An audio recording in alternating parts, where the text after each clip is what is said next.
पतंजलि के प्रोडक्ट दिव्यदंत मंजन पर याचिका दायर की गई है। दिल्ली हाई कोर्ट में याचिका लगाई गई है। पतंजलि के मंजन में नॉनवेज मटेरियल होने का दावा किया गया है। कोर्ट ने बाबा रामदेव से जवाब मांगा है। याचिका करता है एडवोकेट यतिन शर्मा। समुद्र फेन नाम का मांसाहारी पदार्थ यूज करने का आरोप लगाया गया है। कोर्ट ने पतंजलि आयुर्वेद और बाबा रामदेव को नोटिस जारी कर जवाब मांगा है। जस्टिस संजीव नरूला ने केंद्र सरकार और पतंजलि की दिव्य फार्मेसी को भी नोटिस जारी किया है। मामले की अगली सुनवाई 28 नवंबर को होगी। बता दें कि लंबे अरसे से बाबा रामदेव सवालों के घेरे में हैं और तमाम तरह के विवादों में फंसते रहे हैं। कोर्ट ने भी इससे पहले कई बार फटकार लगाई है।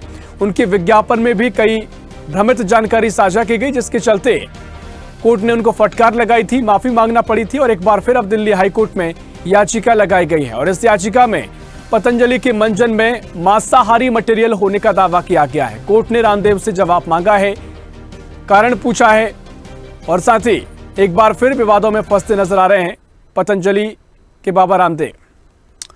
तो दिल्ली हाई कोर्ट में याचिका दाखिल की गई है। कोर्ट ने बाबा रामदेव से जवाब मांगा है। ये पूरा मामला आपको बता रहे हैं, जहां पतंजलि के प्रोडक्ट लगातार सवालों के घेरे में बने हुए हैं। और इसी खबर पर और भी जानकारी लेंगे। दिल्ली से हमारी सहयोगी तनु बालियान हमारे साथ फोन लाइन पर जुड़ गई है। तनु, एक बार फिर बाबा रामदेव विवादों में फंसते नजर आए हैं, क्योंकि जो प्रोडक्ट है उनमें मांसाहारी प्रोडक्ट यूज करने की बात कही गई है, मटेरियल यूज करने की बात कही गई है। इससे पहले भी हमने देखा जब कोर्ट ने उन्हें फटकार लगाई थी, विज्ञापन में भ्रमित जानकारी साझा की गई थी। क्या कुछ अभी कोर्ट ने कहा है और क्या पूरा मामला है?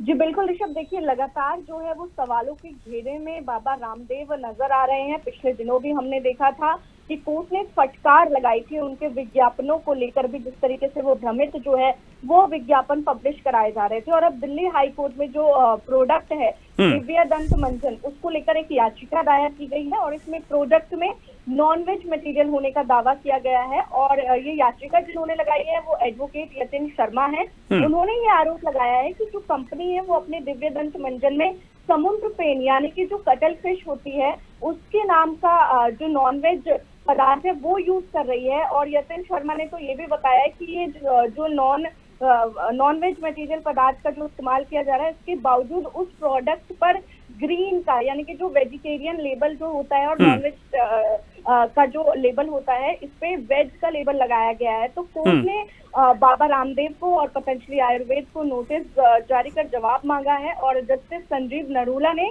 केंद्र सरकार को और पतंजलि की जो दिव्य फार्मेसी है उसको भी नोटिस जारी किया है, जो ये पूरा जो है वो प्रोडक्ट बनाती है। अब मामले की अगली सुनवाई देखिए 28 नवंबर को होगी, लेकिन याचिकाकर्ता ने तमाम बड़े दावे किए हैं। उन्होंने ये भी कहा है कि खुद एक वीडियो शेयर किया गया था रामदेव के द्वारा, जिसमें उन्होंने खुद ये एक्सेप्ट किया था कि उनका जो प्रोडक्ट है उसमें कटल फिश का इस्तेमाल किया जाता है। इसके बावजूद कंपनी लगातार गलत ब्रांड और मंजन को वेजिटेरियन बता रही है और इससे उनके परिवार की जो भावनाएं हैं वो आहत हुई है, क्योंकि वो इस प्रोडक्ट का इस्तेमाल कर रहे हैं और इसलिए उन्होंने देखिए याचिका जो है वो लगाई है। निश्चित तौर पर देखना महत्वपूर्ण होगा पतंजलि की ओर से क्या कुछ कहा जाता है, बाबा रामदेव क्या जवाब देते हैं। और क्योंकि इससे पहले जब ये मामला तूल पकड़ा था जिसमें विज्ञापन में भ्रमित जानकारी साझा की गई थी, स्वदेश न्यूज पर भी हमने तमाम चर्चा इसमें की थी।